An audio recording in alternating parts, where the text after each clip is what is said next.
Hi everyone! Welcome to a special episode of the Splendid Live Show.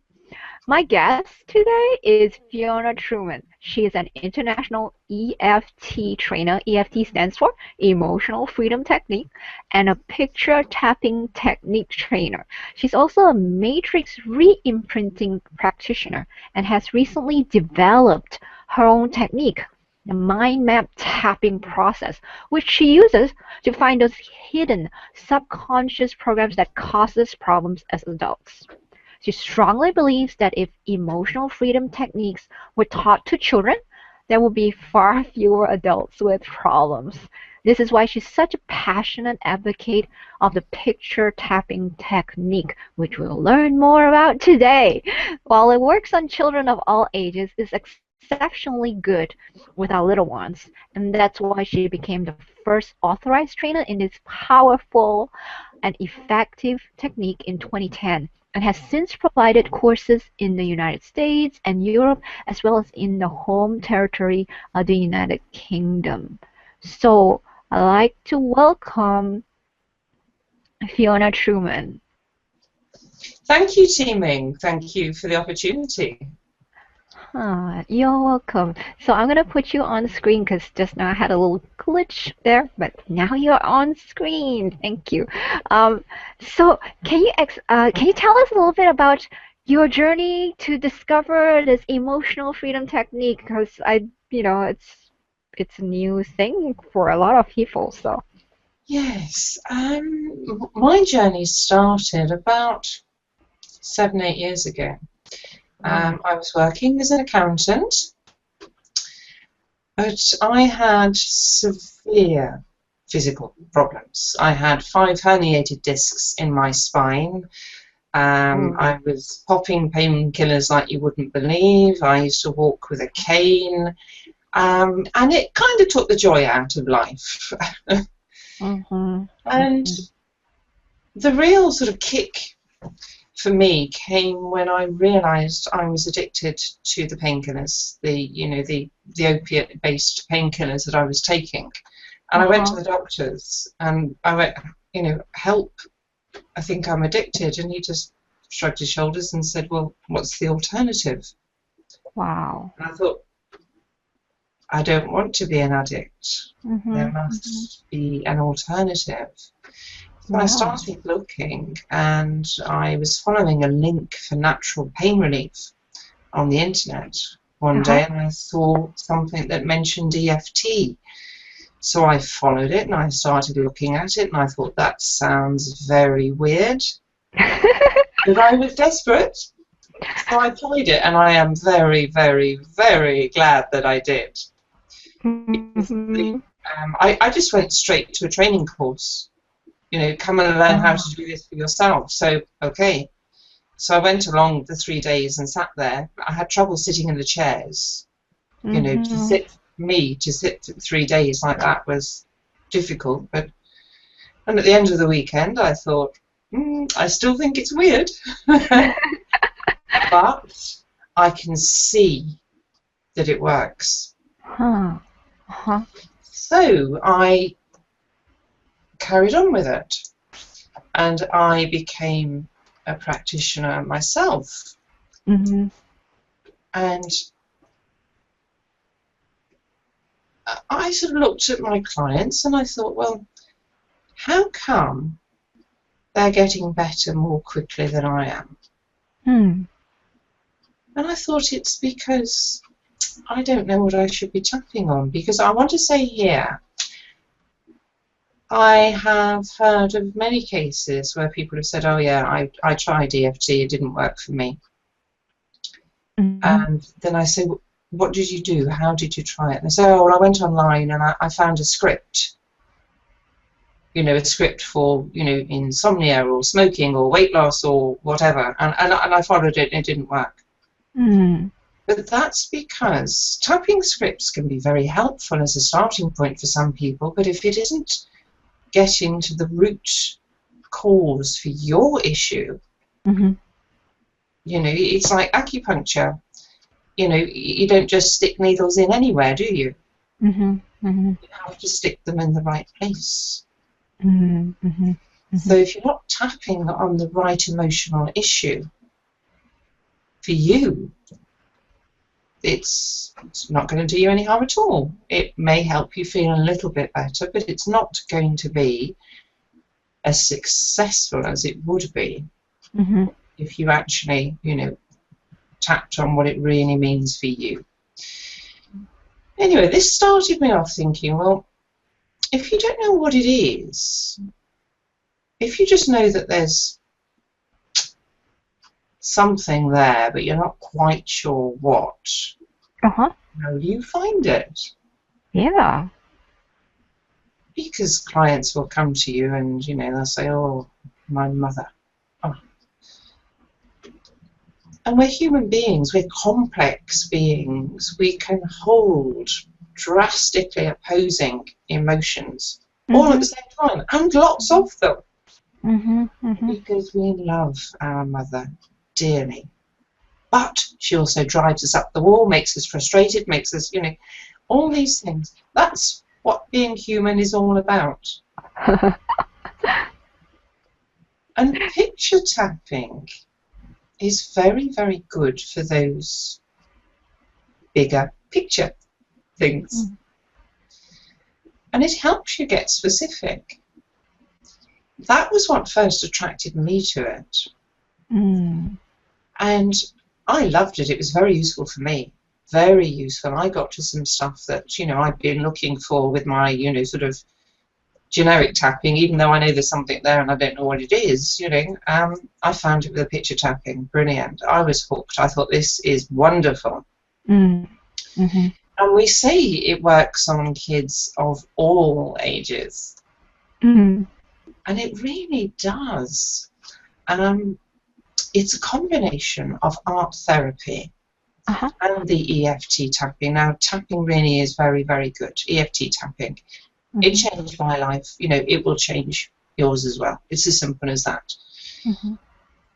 Put it together, combine it with art therapy, which goes straight to the subconscious and digs up those, sort of underlying root issues. It's very, very effective. It's been known for years that art therapy will get to what's buried in the subconscious.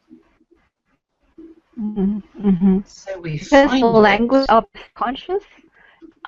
Is it because the language of the subconscious is like in images? Is that why? Yeah, it actually is, Teaming. We all store things as images. We might access those images differently. I'm kinesthetic, which means I go for the feeling of things. Other people will be auditory or visual.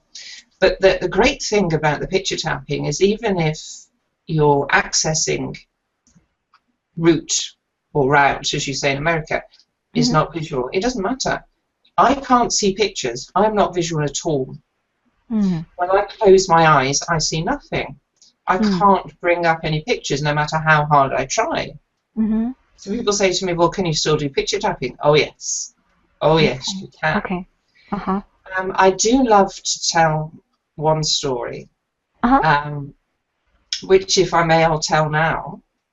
Yes, do tell. There was a young woman with a fear of heights. And while she was tapping, unfortunately this wasn't one of my clients. I'd so wished it had been, but it wasn't. But I can still tell the story. Yeah. She was tapping on her fear of heights, and a picture came up very clearly in her mind of an elephant in a pink tutu. Wow. Elephant in a pink tutu. Yeah. Okay. How strange is that? Anyway, she carried on tapping, and another picture came into her mind of a little dog. A little dog, okay. A little dog. Anyway, she carried on tapping, and at the end of an hour and a half, she said, my fear of heights has gone. At the time, there was no real way of testing it. She was standing on a chair saying, "No, it's gone, it's gone." But she was so excited that she ran to phone her sister. And her sister said, "Oh my gosh, don't you remember?" And she said, "Remember what?" Well, apparently, when they were young, they'd gone on a family holiday, and the little girl was inside doing a jigsaw.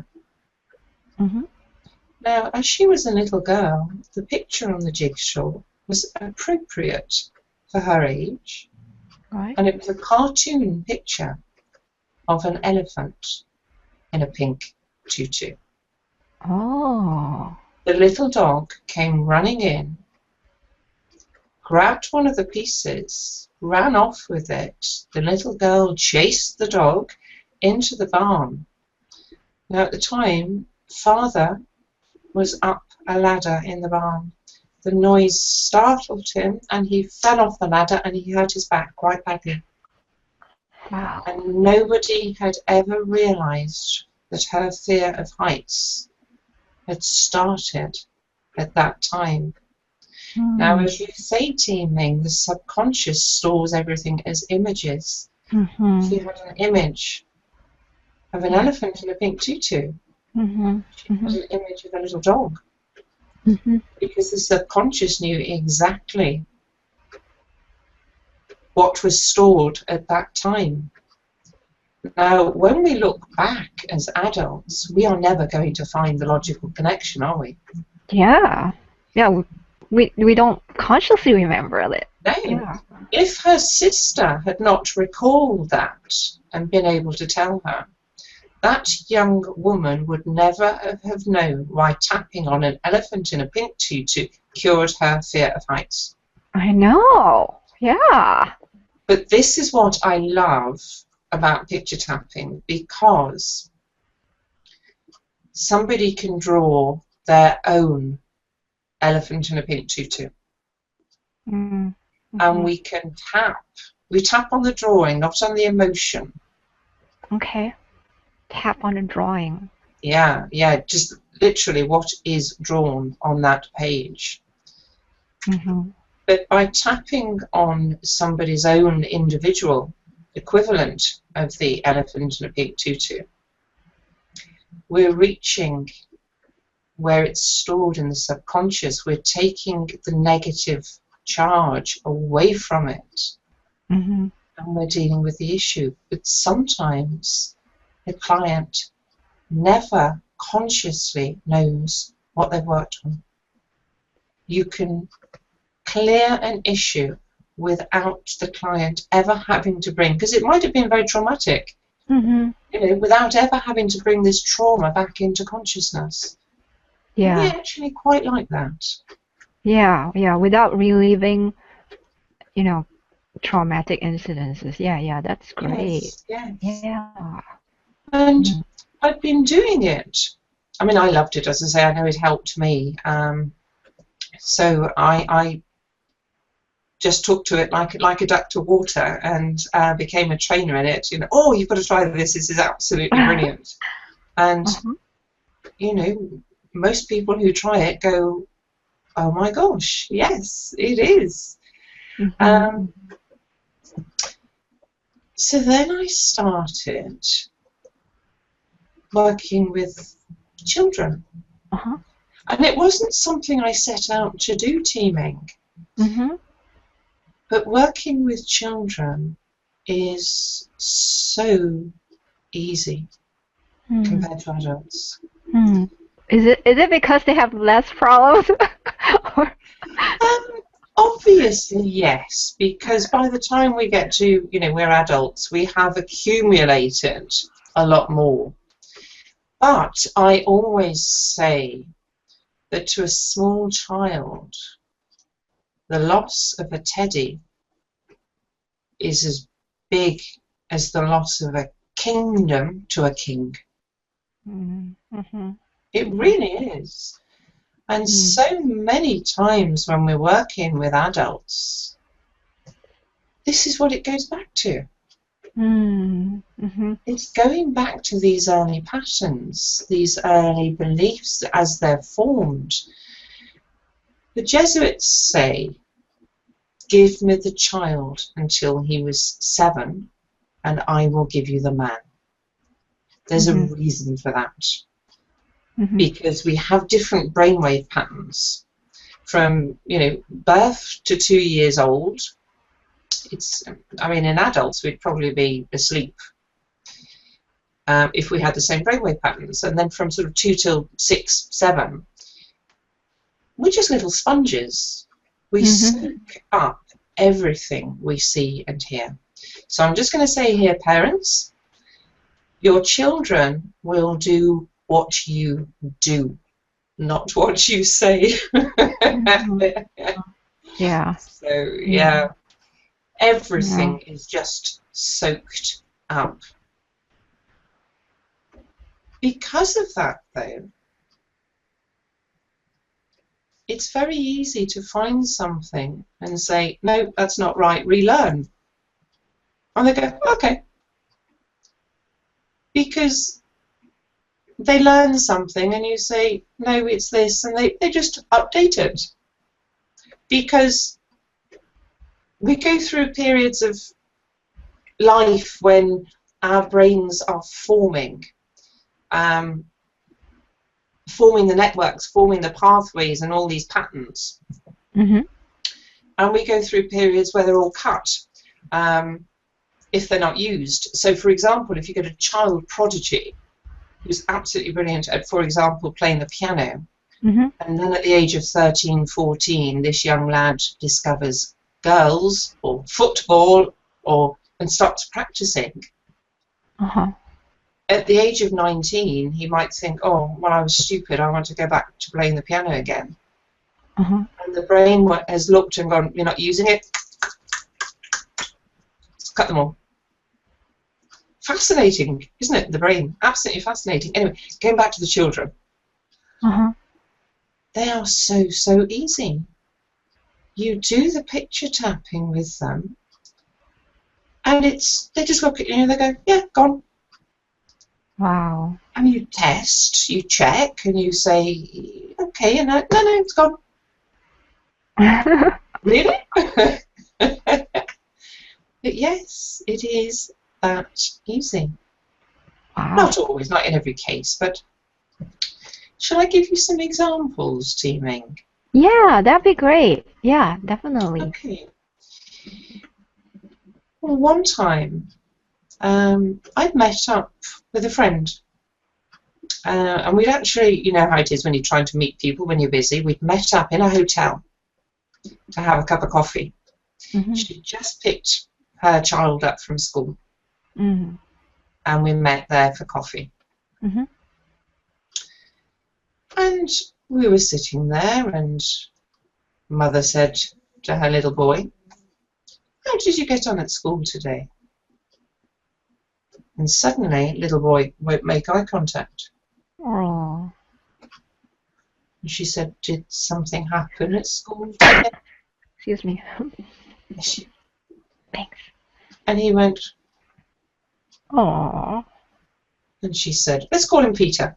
She said, Peter, is there something you want to tell me, about school today? Anyway, there was somebody else with us who went, Peter, have you got your colouring pencils with you? Because he'd just come from school. Oh, colouring. Yeah. Yeah. Now, I think he was about 5, so it must have been some kind of, I don't know, preschool activity or something. But, and I said to him, could you draw what happened at school today? And he said, yes, he could do that. So he drew it. And sometimes with the very young ones, just drawing is enough. I mean, I taught him the tapping, and I always like to make it fun. I mean, he was a young boy, so the tapping points, one of them is under the arms like this. So I call it the monkey tapping point. And I let them start making monkey noises. Because it's got to be fun, hasn't it? It's got to be fun. Yeah. Anyway, it turned out what had happened, and this is the problem that parents come across. He was being brought up beautifully. His parents were doing a wonderful job. Now, they had taught him that they didn't want him shouting and they didn't want him using bad words. One of his little friends at school started shouting and using bad words. And the teacher told them both off. But, yeah, because she just heard commotion, turned round. She wouldn't have done it deliberately. In the meantime, little Peter was thinking, he's using bad words and he's shouting, and I know that's wrong, but he didn't know how to handle the situation. How do I stop him? He said, you know, you're using bad words. And he carried on. And he didn't know what to do. So he's in a quandary because his friend is using bad words and shouting and doesn't know how to stop it. And then, on top of that, the teacher tells him off. Something that he wasn't doing that he knew was wrong. Right. Wow. And he was 5. He didn't really have the language skills to say that. He just knew it didn't feel right. Because he's got the emotions. He might not have the words, but he's certainly got the emotions. Yeah. So we did some tapping. And then what I loved about this one was we talked about it a little bit. And he said, you know what? Next time he does that, I'm going to say to him, you're still my friend, but if you use bad words and shout, I'm going to go and play on the other side of the room until you stop doing it. And then he drew the picture of that. And then he told, you know, he was able to tell his mother what had happened. And he'd resolved it. And he'd also found his own solution. He came out with it himself by just drawing it out? Yeah. And he's 5. Yeah. How awesome is that? Yeah. Wow. Absolutely awesome. That's great. Yeah. Yeah. Now this little one, as I say, was 5. I also started working with a young boy of 10 who was being bullied at school. And I had an emergency phone call from somebody saying, please, please, please, could I see her son? Because for the previous 3 months, it had been getting more and more difficult to get him to school. He didn't want to get up in the morning. Every Monday morning he had a stomachache or a headache, or he didn't feel well. And then this one day he just point blank refused to go. Tears, screaming, you know, sort of the lot. There was no way. She said, I couldn't take him to school. Not in that state. He would make himself ill. Yeah. But he was refusing to go back, and there was still, you know, several weeks left of term. So I said, yes, I'd see him that evening. I could fit him in that evening. So he's 10. I go in, we sit down. He's also had a diagnosis of, you know, ADHD as well, but I always make things fun. You're dealing with children, make it fun. So he finds it difficult to sit still. Yeah. So I'm not advocating this, by the way. I'm just saying that I was using a bit of humour, and I said, do you want me to tie you to the chair? Okay. And then we had an agreement that he did what I said when I sat in the chair. There was a chair there. I said, right, when I sit in this chair, you have to do what I say. And he said, okay. can we swap? And you have to do what I say. And I thought, I might regret this, but I said, okay, you can have 2 minutes in the chair at the end if you behave yourself. You've got to make them feel at ease. You've got to make them feel sort of confident and happy to try the process. Yeah. If you're doing it with your own kids, you don't have to do this, do you? Well, I don't know. Sometimes you might have to. Yeah. It's like something different. Yes. Yeah, that's true, Teaming. That is true. Anyway, we did the tapping session. Now, because he was 10 at that point, I stuck to the adult procedure, because with the young children, you know, if you miss out a tapping point, if you miss out the tapping completely on one round, we guide them a lot more than we do adults. Now at 10, he was mature enough to do the adult format of the picture tapping. Anyway, I do have permission to share the drawings that he did that day. Oh, that's great. The first one was the spider of hatred. Wow, the spider of hatred? And then we had the spider of destruction. Actually, I can't remember all of them now, but you do sequential drawings and tap on them. So first it tapped on the spider of hatred, and then you brought up the spider of destruction? Yeah. Wow. Yeah. Okay. And then we went through the next few pictures, and I think it was about picture 5. Because children are very quick. He drew a picture which, to my eyes, looked horrible. But I was looking at him and I'm thinking, he looks quite happy. He doesn't look worried at all. And I said, we normally say resolution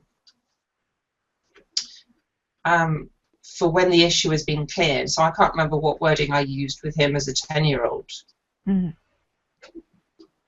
But I said, is that, the equivalent of your resolution picture? And he went, oh, yes. I looked at him and he said, it's a harvester ant. A harvest what? A harvester ant. Harvester ant. Oh, an ant. An ant. A harvester ant. Now, I don't know about you, Teaming. I am not an expert on ants. Neither am I. No. But this little 10-year-old boy was, and he said harvester ants can carry up to 8 times their own weight. This to him was a symbol of strength. I see. Because it turned out he was bullied. He was being bullied at school. And we then went through a few little scenarios with him. We just rehearsed a little bit. What was he going to do if, the bullies did? Because you remember I said that children supply their own reframe? He just looked at me and he shrugged his shoulders and he went, haters gonna hate. And I thought, yeah, we've cracked it. He went into school the following day, and not only did the bullies not bully him, in one of the classes he hadn't got something he needed, and one of the previous bullies voluntarily just leaned over and lent him something. Because the energy had completely changed. Because he didn't carry that fear in him anymore, so he just projected something different, more confidence, and it reacted differently. Yes. Yeah, that's powerful. Yeah. It was. Now, as the children get older, you might have to deal with not wanting to tell you, not wanting to share that, you know. Mm-hmm. But that's one of the best things about the picture tapping, that you can keep the subject matter entirely private, even from, you know, your therapist. I love that, because to me, what is the gentlest, kindest, quickest way to relieve somebody's suffering? And it doesn't have to, I mean, they don't have to explain the pictures they draw. They just kind of, do they just give them a name, or what? Yeah. Oh, yeah, we do that. We don't interpret in any way. We don't interpret in any way. I mean, you might look at something and think, oh, you know, I might wonder what that is, and we certainly never say, oh, that's a nice cat, because they'll probably turn around and say it's a stegosaurus, you nana. I know. Yeah, but Yeah.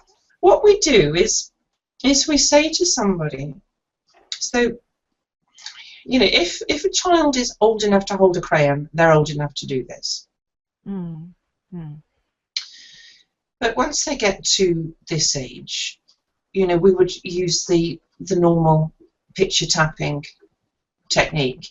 And I know that we couldn't get my website details up, but I do have a short self-help, try it yourself, which is completely free. Yeah. And I also sell the basic technique as a little package for people. Because I know that when I've got something that I need to deal with, I can be a little reluctant. But I usually find that I can pick up a felt tip or a wax crayon and start drawing, and before I know, I'm tapping and I'm thinking, oh, why didn't I do that before? Anyway, I'm digressing again, aren't I? Because we say to somebody, okay, how does that make you feel? If you were to draw that on paper, what would that look like? Yeah. And it totally varies. You will get very detailed drawings of harvester ants, or you'll get scribbles, something totally abstract. And then what we do is we tap on what is on the page. And I'm always blown away by some of the descriptions, because you stick to what's on the page. We don't go into the emotion, which is what makes it so gentle. So you say, okay, what's this? And I say in my trainings, you know, that somebody will say, oh, this is me and this is mommy. Just stick to what's on the page. So you've got a stick figure there, and then a smaller stick figure there. Okay. And you tap on that. And then you normally only do a couple of rounds of the tapping. But we do say, if you were to give this picture a title, what would that be? And people go, oh, that's silly. And I go, no, first thing that jumps into your head, what's that? And they come up with some really, really interesting titles. And then you'll say, what black is that black? And they'll go, oh, it's evil black. What green is that green? Oh, it's living, vibrant green. Because the subconscious is just digging into all that. The subconscious knows. And to get that from children as well, you know, it's an inspiring purple. You think, whoa, that's good. That's good. But the proof of the pudding is afterwards, because this young lad, the one that had been, you know, refusing to go to school for 3 months, his mother sent me the most wonderful text the following day, and I wish I'd kept it, because I intended to, but you know what it is, you change phones, and I hadn't saved it. He was up before her for school the next morning. It hadn't happened in weeks. He was ready to go to school before it was time to leave. Wow. He ran into school without looking back. He said goodbye and ran in. When he came home and he said, oh yeah, you know, the bully, he said, oh yeah, he lent me a so in, you know, whatever class it was. Complete change. And as I say, that I'm not sure which was more moving, the fact that he was so much happier, or the text that I got from his mother. Wow. Yeah, this is great. And I want to encourage our viewers to go to Fiona's website where they can get a free kind of a demonstration, a kind of a tap along. Like she'll give you a series of free videos, you follow, and then you use the technique yourself. It's at www.colortapping.com. So color is spelled COLOUR, tapping, TAPPING. So colortapping.com. But even if it's spelt in the American way, it'll get you there. Yeah, she's a smart lady. Even it's spelled COLORTAPPING, it'll get to the same place. So yeah, I've do done that. I've try. done a bit of work in the States as well. So I mean, I mustn't tell you spell it wrong. It's just different. Yeah, English, British, and American, right? Yeah. Yeah. One thing, yeah, do try it, because I think it's absolutely awesome. I should probably say that the videos, I wasn't terribly well that day, so I do look slightly green. Don't worry, don't adjust your sets. I'm going to get round to recording it at some point, recording it again. But try it, because I always think that I like to try things. Try it and see how you feel. And there is a little little notepad there for you to give me feedback, because I love hearing from people, you know, because people send me such inspiring things. You know, I tried, you know, I went down from a 7 to a 2, and I can't believe how different I feel, and this is absolutely marvelous. And you know, and if people want to take it a bit further, there is the training, because I can't do everything in just right. 1 hour. It's quite short, and it's broken down into manageable pieces. I mean, that is just for doing it on yourself or with your kids. You know, that's what that is meant to be. Therapists obviously can, you know, do the full certification process, but that's just there. Now, excuse me, I'm going to turn my back on you just 1 second, because you've probably seen that I had 2 little friends sitting behind me. Yeah. A teddy and a monkey. And a monkey, yeah. When you're working with kids, especially the young ones, you've got to make it fun. You said as well that even when, you know, it's, you know, a mother or father working with their own child, sometimes you do have to sell the idea to them. Yeah, yeah, definitely. Oh, how cute are those? Yeah. And then there's Big Ted. Now, if I put Big Ted on the desk, he's just disappeared, hasn't he? So I'll have to hold him now. I don't care. And then, you know, we can have Monkey there. Now, what I do is things like, did Monkey have a bad day at school? Oh, Monkey. And then I'll turn to the child and I'll say, could you draw the picture for Monkey? And the next thing you know, the child is drawing the picture, and then you can get the child to tap on the monkey, and you can see that he's got these little points for tapping on. Can you see? Yeah, this is Feel Better Buddies for a friend of mine in the States, howtotap.com.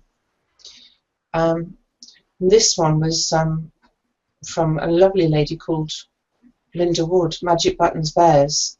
So useful for children. I mean, you know, like the bigger bear, this one can be slept with. You know, and it can become a little nightly ritual just for tapping on the bear to get rid of all the day's stresses before he goes to sleep. So tapping on the bears is like Tapping on themselves, is that it? Yes, because it can be, you know, I'm going to put monkey on my shoulder. Yeah. You can see, what would monkey draw? And then the child taps on monkey for what he's drawn. But you know what? It really doesn't matter. You can mix and match of it. I mean, you might get monkey tapping on the child. Yeah, that's fun. You make it fun. You've got to make the little ones laugh. Yeah. You've got to make them engaged and part of it. But it really will make such a difference. I'd quite like to see, you know, mothers groups doing this for their kids. I mean, you know, mum and dad can do it with the child, and they say, well, why don't we all draw? And we can all draw. We can all tap on our drawings. Make it fun. Yeah, that's a brilliant idea. Tap together and tap on our own drawings. That's yeah. Yeah. I mean, but as well, I mean, when you see children, quite often the problem, when they're young children, the problem has come from home. So it's also a great way of getting mama to tap on what might be worrying her, because I don't know how many times I've heard it now, but you know, somebody's brought their child to me and they've said, oh, his father and I are splitting up, but he doesn't know. And I'm thinking, yeah, right. I think he probably does. You know, or the little ones, you know, when grandma or grandpa has just passed on, you know, they don't understand the grief and the loss. You know, you can do this for them. Get them back. And as I say, I mean, what I said to you at the beginning, if we can get rid of these traumas when we're young, we don't carry them as adults. Yeah. We can make the world a better place. We can make the world full of happier people, and happier people do nicer things. Yeah. That's wonderful. Yeah.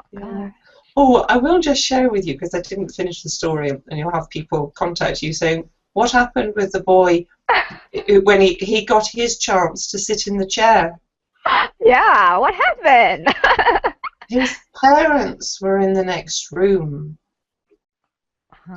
and they said they wondered what was going on. Right. Because we swapped chairs.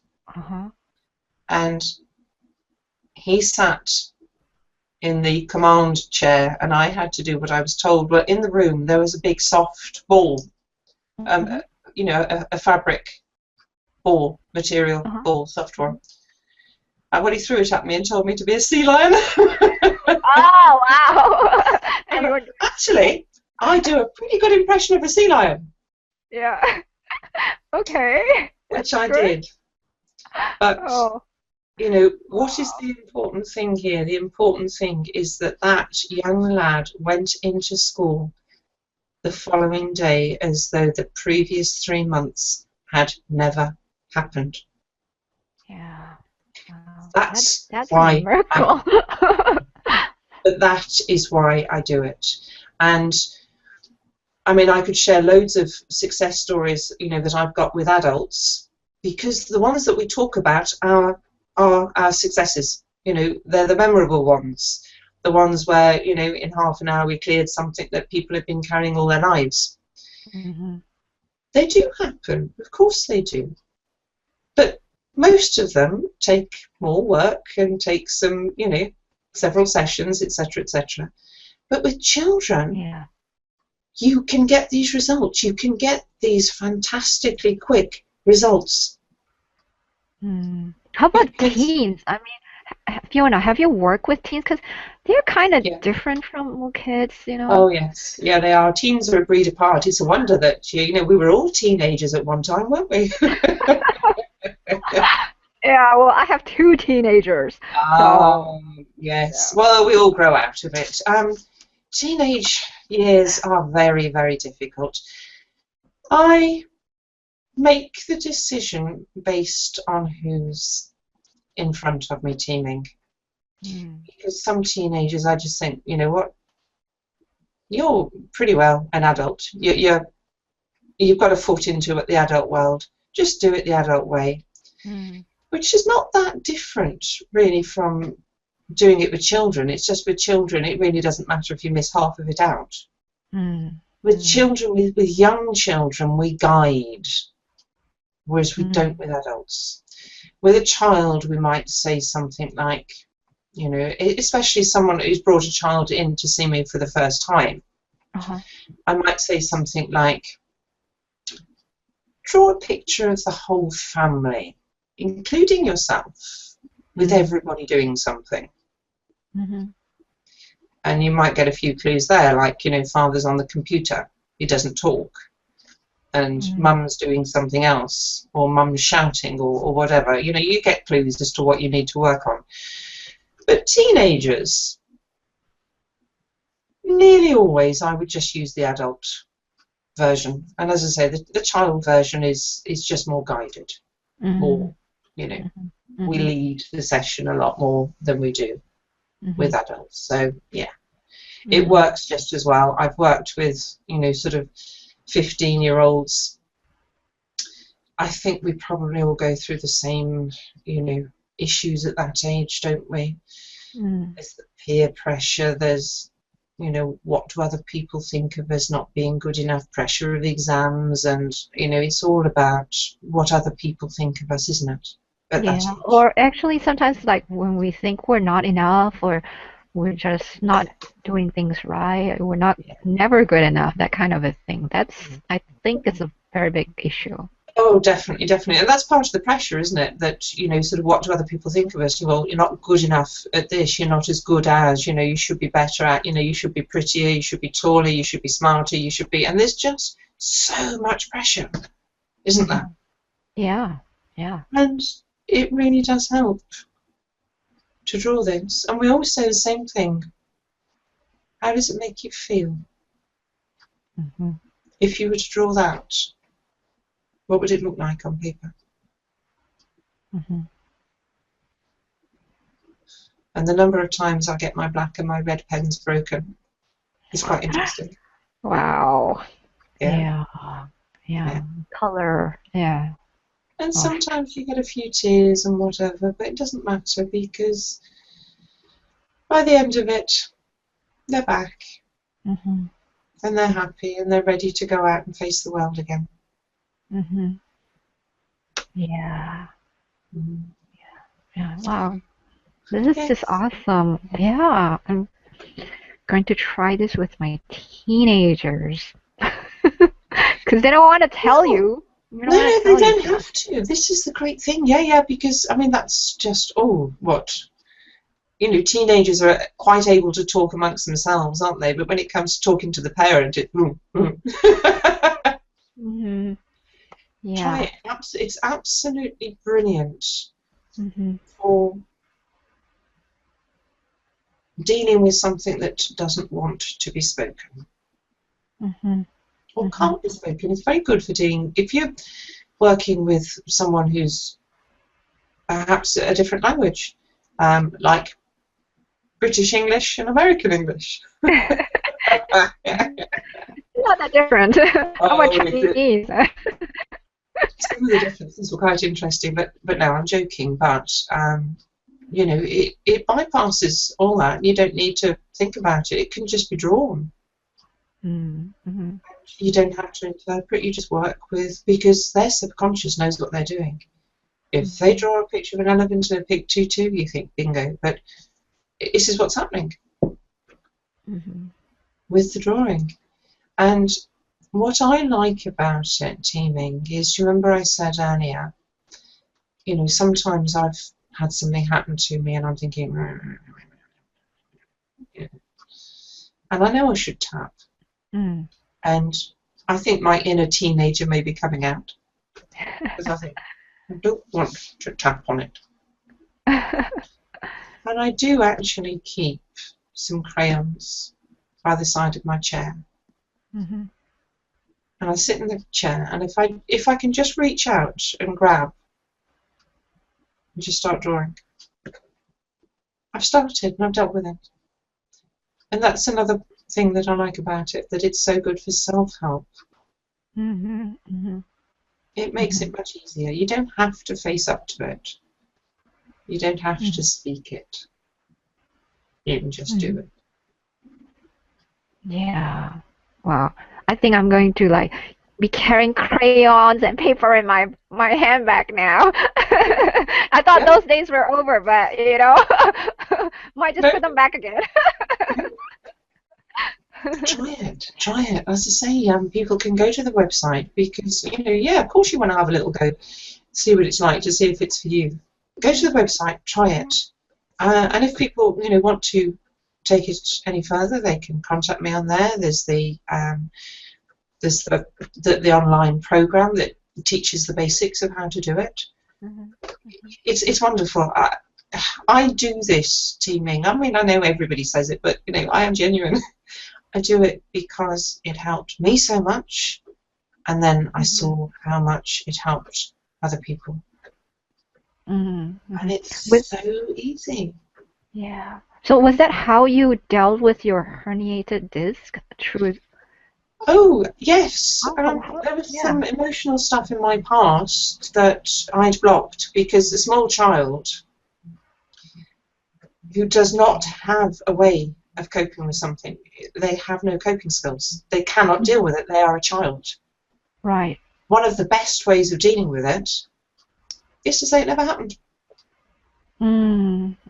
Just completely block it. It never happened. Yeah. It's quite a good strategy for a child if they have no other option. Right. So yes, it was a little bit of a surprise to me. And I thought, oh, but as I say, I'm kinesthetic, so I mean, I'm not sort of, I don't get horrible pictures or anything, nothing like that. It was quite interesting, as I say, when I first sort of went back and, you know, found that there was some stuff there that I didn't know was there. But I dealt with it. You know, I use, as you can tell, the picture tapping, you know, Matrix Reimprinting, all that. And I've come up with the MindMap Tapping Process just to really focus what we need to be working on. I just like being a detective, I think. Yeah. Tell us a little bit more about Matrix Reimprinting and your MindMap Tapping Process. Matrix Reimprinting is quite often, I'll tell a quick story here. I tell this in my trainings sometimes. I say to people, don't be afraid to change. I had started a picture tapping session with a wonderful young woman who should have been hugely successful because she had a brilliant product. She was a wonderful, warm, engaging woman. She got all the right contacts. She was, you know, it was all there. But there was always something that seemed to stop her. So I said, well, why don't we picture tap on it? So the second picture, she sort of looked at me and she went, oh. And she'd drawn a picture of a man in a chair. And I looked at her and I said, you can see it, can't you? And she said, yes. It was when she was probably 7 or so, 6 or 7. Her father had come home from work, and I think he'd got quite a physical job. And he was sat in the chair, and his face was grey, and he looked drawn and haggard and exhausted. And Mother came into the room and saw him, and you know, sometimes we say things just because we react, and she said, that job will be the death of you. And the little child was sat there. Well, 4 years later, Father did have a heart attack after work. And she could see this moment so clearly. She was almost there. Matrix Reimprinting, and this is I think probably the quickest explanation I've ever given, is you step in as an adult and you help out the child in that situation. Mm-hmm. And you help them change those beliefs, because we get problems when we're older because we have a conflict between something that's going on in our current life Mm-hmm. and an older subconscious program that was put down probably when we were young. Mm-hmm. Well, she had this belief that hard work was going to kill her. Mm-hmm. Don't look for logic, because 6-year-olds and 7-year-olds don't have logic, do they? Yeah. They just learn. Yeah. They just learn. So because that was just such a very clear moment in time, she could see her mother, she could see her father, she could see the young child. Mm-hmm. You sort of go in and tap on the little one, Mm-hmm. and you explain it, and you make it different. You rewrite it. You rewrite the programming, Mm-hmm. so that the little one understands that no, hard work is not dangerous. Mm-hmm. Mm-hmm. Yeah. Now, sometimes people have more trouble finding those moments, because that's what we're getting to. That's what we need to get to, which is why I say work on the children so they don't carry it into adulthood. Uh-huh. Uh-huh. Some Yeah. people still find it difficult to come up with, what they need to work on, because it took me 2 years to get to what I needed to get to, and I'm thinking, whoa, how can I make this easier? How can I make this different? How can I make it gentler? And Mm-hmm. basically quicker. How can we get to it straight away, Right. so we can really start work straight away on what needs to be? It's like if you're going, from doctor to doctor to doctor to doctor, and you've seen 12 people before you get a diagnosis. You can't do anything till you get a diagnosis, can you? Yeah. And until then, you're just alleviating the symptoms. So yes, I mean, it can help, don't get me wrong, but you're going to get the real changes when you find out what the cause is. Mm-hmm. And that was why I came up with the MindMap Tapping Process. Mm-hmm. For the first session, where are the root causes of this issue? Mm-hmm. Where did this start? What does this go back to? What is it that I really need to work on? Mm-hmm. So, it seems to be very successful. And again, I always try things on myself, and it works really well on me. Yeah. Yeah. Yeah. So, and that's mindmaptapping.com. MindMapTapping.com. Okay. Yeah, the site's under MindMap. construction at the moment. It is quite new, but yeah, getting it out there. Yeah. Wow. As I say, whatever's the quickest, gentlest way to do something is the best way. Yeah. So today we talked about picture tapping with you, and we went to a lot of detail too. And then if people wanted to go through like a tap along session, and they could go to your website, www.colortapping.com. Color, COLOR, or COLOUR is fine, and then tapping, TAPPING.com. And you also mentioned that we talked about Matrix Reimprinting, which is essentially you as an adult going back to the memory of you as a child, and then tapping on the child to kind of reframe the situation, because the child's understanding of the situation is different from a logical adult's and understanding, because a child think, they just they interpret things differently. Thank you. Yeah, and so that's a great tool, Matrix Reimprinting. And also we also talked about the technique that you came out with, created, which is called mind map tapping, to get to the real roots of whatever problem that's bothering you, that has been hidden from view. So it's www.mind, M-I-N-D, map, M-A-P, tapping, TAPPING.com. So those are the resources we have for our viewers today.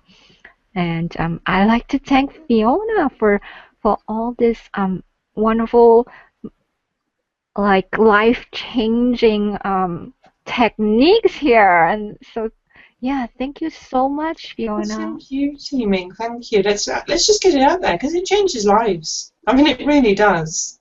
Change lives. Do it. Yeah. Yeah. So, all right. Thank you everyone for watching, for listening, and do try out, go to Fiona's site, try out picture tapping. It'll change your life.